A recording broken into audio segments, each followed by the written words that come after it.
গাজায় যুদ্ধ শেষ, ঘোষণা ট্রাম্পের। ইসরায়েল যাওয়ার আগে ঘোষণা ডোনাল্ড ট্রাম্পের।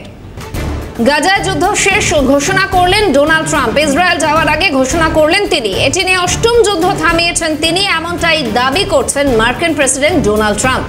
2 বছর ধরে চলা সংঘর্ষে অবশেষে শান্তি চুক্তিতে সম্মত ইসরায়েল ও হামাস গোষ্ঠী। আজ দুপক্ষের বন্দী বদল করার কথা, তার আগেই মধ্যপ্রাচ্যের উদ্দেশ্যে রওনা দিলেন ডোনাল্ড ট্রাম্প। ঘোষণা করলেন ডোনাল্ড ট্রাম্প। আর এ বিষয়ে আমরা টেলিফোনে যোগাযোগ করেছিলাম আন্তর্জাতিক সম্পর্ক বিশেষজ্ঞ দেবাশিস নন্দীর সঙ্গে। তার কি প্রতিক্রিয়া শুনুন।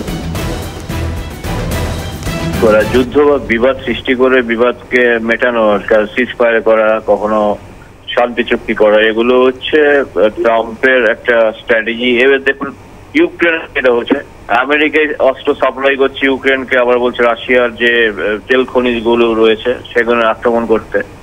এবং এখানে আমরা ভারত পাক সম্পর্কের ক্ষেত্রে দেখলাম অপারেশন সিন্দুরের সময় যে আক্রমণ করছে এবং তাদের যুদ্ধবিরতি নিজেই ঘোষণা করছে। কিন্তু প্রতিটা ক্ষেত্রে যদি দেখেন যে একটা তার মনে হয় যে তার যে দীর্ঘদিন আগের বারেও যখন তিনি প্রধানমন্ত্রী ছিলেন, রাষ্ট্রপতি ছিলেন আমেরিকাতে ফার্স্ট টাইম 2016 থেকে 20 তখনও তিনি চাইতেন কাশ্মীর সমস্যার সমাধান করছেন, অর্থাৎ তার নোবেল পিস প্রাইজ পাওয়ার একটা অ্যাসপিরেশন ছিল, এবারও চাইছিলেন।